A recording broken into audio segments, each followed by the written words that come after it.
26쪽 넘어가도록 할게요. 보셨나요? 큰 갈로 5번에 법률유보 원칙의 적용 범위 확대. 여기서는 약간 중요한 학설이 대립되는데, 제가 보통 학설은 많이 설명하지는 않을 텐데 이 학설은 중요한 학설들입니다. 읽어볼게요.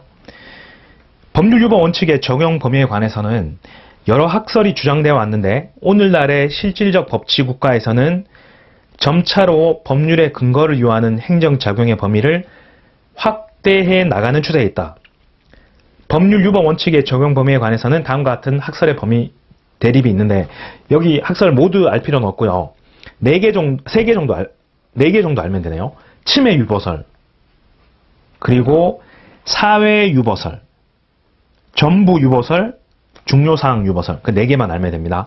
신침해유보설과 권력행정유보설은 교수님들이 이미 제가 알기로 돌아가셨거나 다 정년퇴임하셔서 신침해유보설, 권력행정유보설은 모르셔도 됩니다.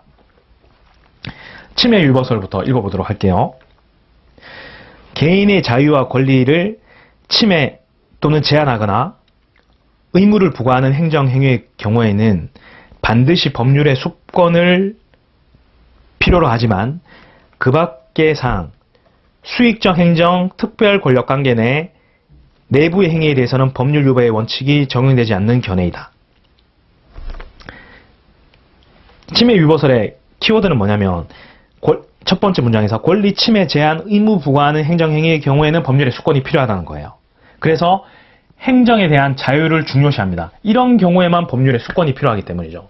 법률유보, 법률에 근거해야 된다. 넘어가서 사회유보설. 여기는 좀 더 숙권의 범위를 좀 더 확대하는 거예요. 침해 행정뿐만 아니라 급부 행정 전반에도 법률의 근거를 요한다는 거예요. 사회유보설 조금 다르죠. 전부유보설은 좀 더 범위를 확대합니다. 모든 영역에서 법률유보의 원칙이 적용돼야 한다는 거예요.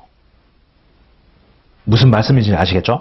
그러니까 침해유보설은 침해되는 행위에 대해서, 즉 권리를 침해 제한하거나 의무를 부과하는 행위에 대해서만 법률유보 원칙이 적용돼야 되는 반면, 사회유보설은 침해 행정뿐만 아니라 급부 행정 전반의 법률의 근거를 요한다는 거고, 전부유보설은 그런 것 말고 다 모든 영역에서 법률유보의 원칙이 적용돼야 된다. 이 차이가 있는 거예요. 그래서 침해유보설과 사회유보설은 행정의 자유를 중시하지만 전부유보설은 행정에 대한 자유를 부정합니다. 여기 그 책에는 나와 있지 않은데 옆에다 그냥 행정에 대한 자유 부정 이 정도 써놓으시면 돼요. 전부유보설에서는. 이해가 되시나요? 네. 네, 넘어가겠습니다. 중요사항 유보설, 이게 가장 지금 헌법재판소와 대법원에서 취하고 있는 판례의 태도인데요. 뒤쪽에 나오면 바로 나오는데, 여기 중요사항 유보설을 잠시 설명드리면은, 그 동그라미 1번의 4번째 줄 보시겠습니까? 중요하고도 본질적인 사항에 관해서는 반드시 법률의 근거를 요하지만 비본질적인 사항에 대해서는 법률의 근거가 없어도 행정권의 발동을 요구할 수 있다 또는 발동을 할 수 있다는 견해입니다. 중요하고도 본질적인 사항이 기본권에 관한 사항이거든요. 그래서 중요사항 유보설은 법률 유보의 범위를 밝혔을 뿐만 아니라 법률 유보의 밀도도 규정하고 있다는 겁니다. 이제 지금 이게 제가 쓴 게 중요사항 유보설에 되는 건데, 법률 유보의 범위뿐만 아니라 중요한 사항의 밀도, 여기랑 여기랑 밀도가 달라요. 여기가 더 가장 중요한 거거든요. 중요사항 유보설을 보면요, 여기 보면 이제 제가 법률 유보의 범위를 밝혔을 뿐만 아니라 법률 유보의 밀도도 같이 규율하고 있다고 얘기를 했는데, 두 번째 문장에 볼게요. 또 2번에 중요사항 유보설의 동그라미 2번. 본질적이고 중요한 사항은 의회에서 직접 심의 결정해야 하고 행정기관에 위임해서는 안 된다 라는 게 의회 유보설이에요. 중요사항 유보설. 그런데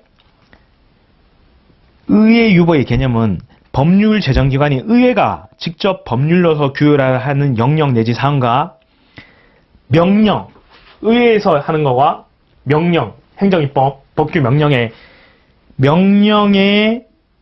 위임할 수 있는 사항을 구별하면서 법률사항인 경우에는 명령 등에 위임하지 않고 반드시 의회가 형식적 법률로서 규율하여야 한다는 원칙을 말하는 것이죠. 그래서 법률의 중요한 법률 위임의 범위를 정하고 아주 중요한 사항은 의회에서만 정해야 되고 나머지 사항은 행정입법으로 해도 된다는 뜻입니다. 이해가 잘 안 될 수도 있는데 뒤에 판례에서 제가 설명을 드리도록 하겠습니다. 대강 조금씩 이해가 되기 시작하실 거예요. 넘어가겠습니다. 28쪽.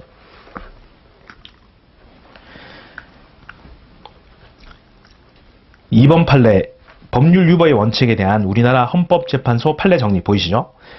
두 번째 거 보시겠습니다.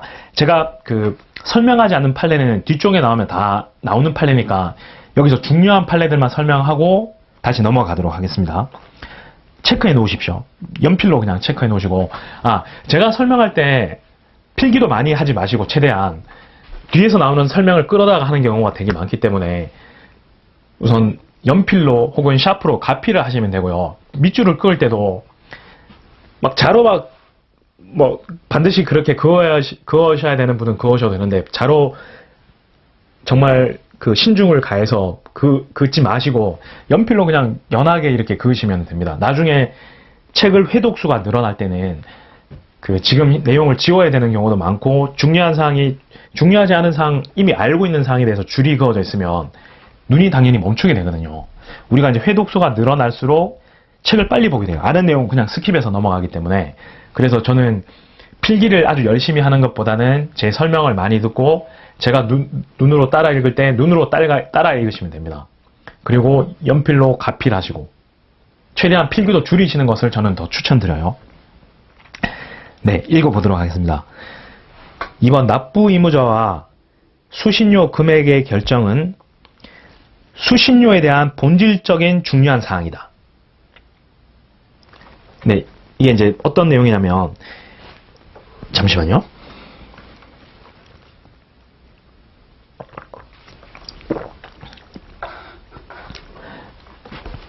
방송공사법에 의하면 수신료의 금액 결정은 중요한 사항이에요.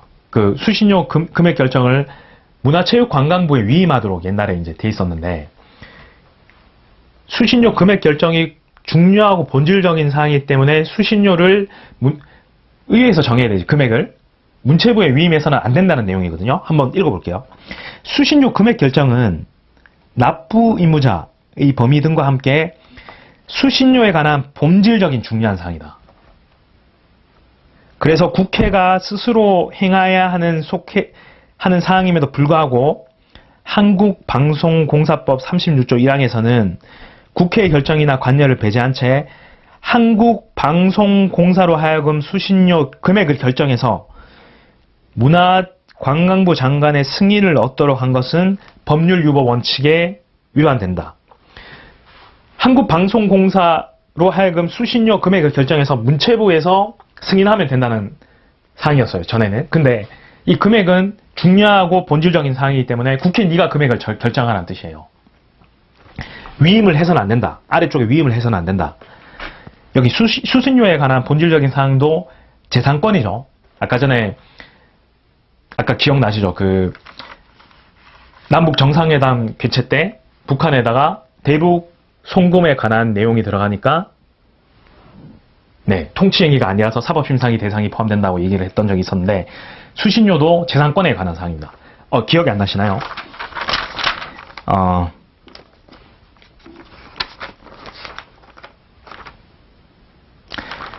12쪽 2번 한번 더 보실게요.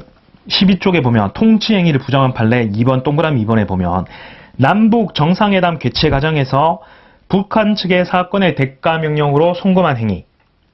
네, 여기는 제가 아까 말씀드렸듯이 재산권에 대한 사항이 조금 더 들어간다고 그랬죠. 네, 그래서 통치행위를 부정했습니다. 그래서 사법심사가 인정되는 거고, 다시 28쪽